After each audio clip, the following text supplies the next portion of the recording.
Šodien mēs vācām ķiplokus. Godīgi sakot, gandrīz pazaudējām visu ražu, jo mēs šogad izdomājām, kā tad būtu nemulčēt ķiplokus. Un tā bija slikta ideja. Mēs sastādījām diezgan cieši viņus, tā lai nav daudz vietas augt nezālēm. Pāris reizes paravējām un likās, ka viss bija ok.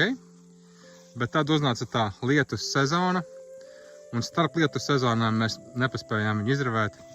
Un tad bija jau par vēlu, viņš vienkārši aizgāja visu džunglī. Tad mēs skatījāmies uz ķiploku ziedēm, un viņi vēl nebija iztaisnojušies, bet lapas jau bija nodzeltējušas, bet mēs īsti neredzējām. Lūk, kā viņi izskatās. Tev redzēt, ka daži ķiploki ir diezgan labi, bet daļa arī nav tik labi, kā gribētos. Daži ir pārauguši, bet kopumā jāsaka, ir ok. Bet nu tur varēja sanākt visādi. Bet vārds sakot, mums ir ķiploki.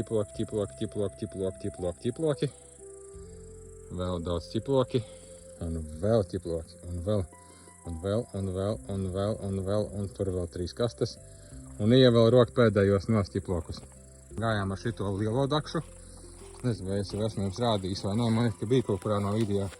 Es parādīšu izņemt un apgāst. Šī tā ir mūsu lielā platā dakša, paštaisīta. Viņa ļoti labi iet visas vagas platumā, kā arī var gar maliņu šeit smuki visu noiet un grota maliņu.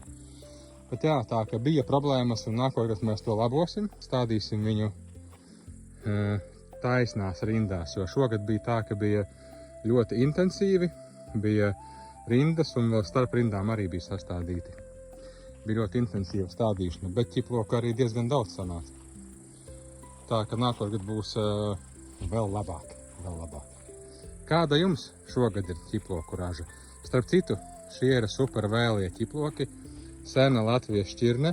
Un tad, kad visi rok nost ķiplokus, citi jums nav jārok nost tieši tāpēc, ka citi to dara, jo dažādas šķirnes nogatavojas dažādos laikos. Un varbūt jūsu šķirne nogatavojas vēlāk vai agrāk. Varbūt jums ir augstāka klimatiskā zona. Tā kā nav obligāti jārok ķiploki, kad visi rok, bet šo šķirni mēs parasti rokam augusta vidū, augusta sākumā. Tā kā apmēram līdzīgs laiks ir. Šobrīd dārs izskatās šādi. Ļoti labi izaudzis ir. Viss te kuplo un zied un ražo. Riktīgi labs šogad sanācis dārs ir. Vai ne? Labi, čau visiem un izstāstiet, kā jums šogad veicas ar ķiploku ražu.